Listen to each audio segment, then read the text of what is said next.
Hello, it's Ronnie G again. Today I'm wanting to talk a little bit about something I've been reading on one of my other social media platforms, and that's about the Trinity, the Father, the Son, the Holy Spirit. What I believe is each one of them's different. I don't believe that there's three in one. That would be like saying that God has multiple personality disorder. I don't agree with that. I think that Jesus is our brother. He's not Jesus God. He's not Son and God at the same time. How can you be your own Father? That just doesn't make any sense. And the Holy Spirit is just, well, it's the Holy Spirit is what happens when you believe in God. I believe in God. It's just I believe differently than what most people do. I believe that God is a humanoid. How can we be made in his likeness and image and he not be a humanoid? And the Holy Spirit is just the works, how we feel. And that's why it's called a spirit. I think that Jesus is more our brother than the Father. Like I said, how can he be three in one? Um, some say that he reduced his knowledge, limited his knowledge purposely to live life as a human. I don't agree with that. I think that they're totally separate. I think God is the Father, the Creator, and He created Jesus like He created you and I. And Jesus is well. I mean, He was blessed. Of that is sure a certainty. But we're all blessed, aren't we? Aren't we all made in the image and the likeness of God? Um, it's just people believe in the Trinity. See, the Trinity didn't really occur until almost 200 years, or actually 200 years after Jesus. It was, what was it, 325, the Council of Nicaea. It actually was after that, what was it, 381. So why wasn't it prevalent during the time of Christ rather than afterwards?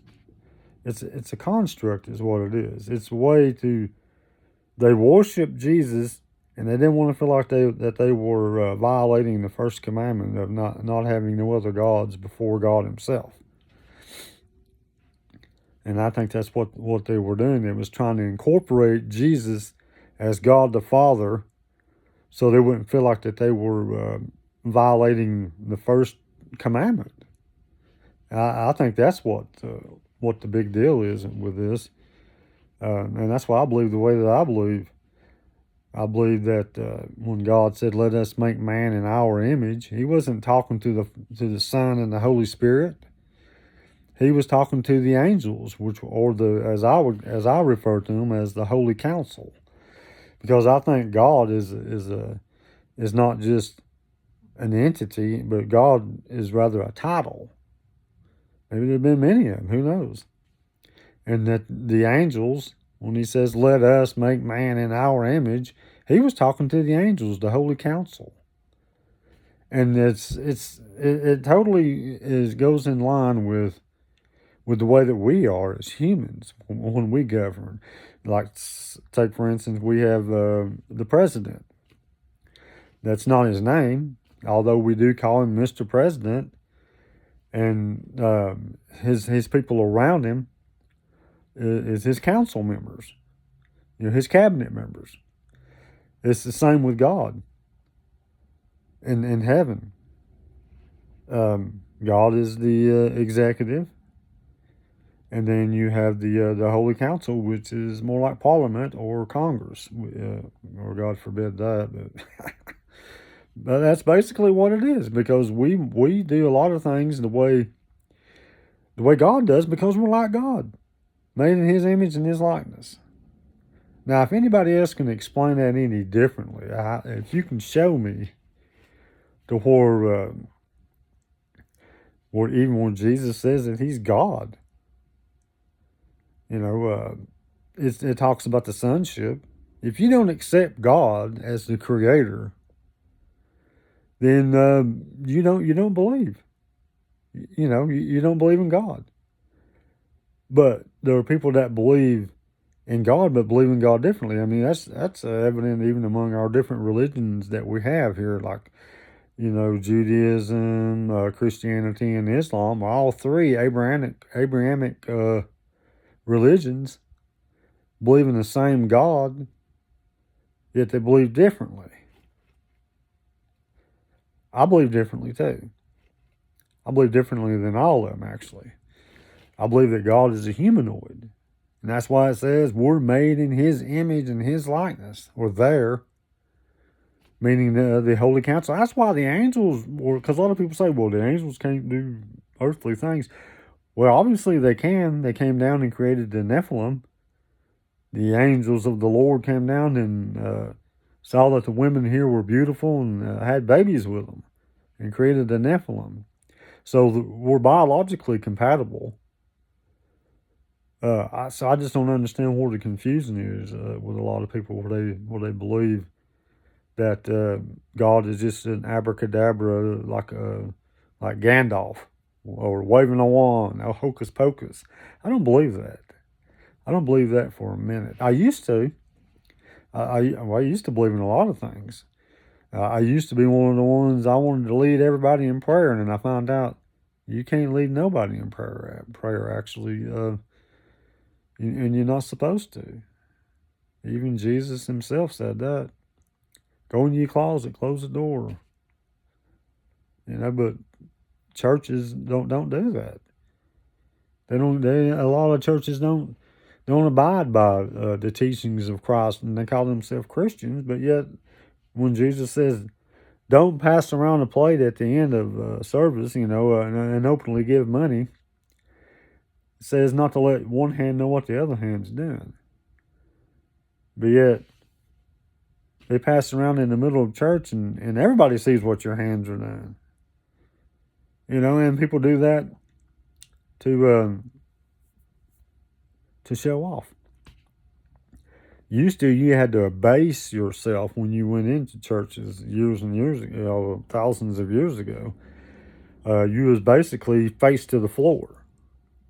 And the only way that the rich person could brag about their money, so to speak, because the offering container was usually in a little alcove or somewhere near a private area. And the rich folks would go in and drop their coins one at a time. And you can tell if you've ever, like with this coin here, it's not a silver coin, but you can drop this coin and it makes a different sound than this coin. Two different sounds. And that's how the people knew. The rich show off would want to go in and they would drop their copper coins like this one. Copper, well, it's not real copper, but copper plated. And it sounded different than that coin and that coin. And that's how people would know, oh, there's a rich person coming in. Listen to all that. Because everybody knew what the sound of money, what the money sounded like. I know the difference between the sound of copper ringing and silver ringing because I'm a coin collector. And I'm around it. So back then, people, they knew the sound of that. And that's how they showed off. That's how people showed off. You weren't allowed to lift your head up. You was basically face on the floor. That's how Christian churches were like that. You walked in, you were face down. You were abased. That's humbling yourself before the Lord. And these rich people would walk in, with their pompous themselves, you know, and drop their coins in one at a time and watch everybody listening and, you know, moving their heads and looking around. And that's all they got out of it. That's what they wanted, and that's all the reward that they got. Well, anyways, if you like stuff like this, follow my channel, like and subscribe, and share it. Pass the word around. This is Ronnie G, and goodbye.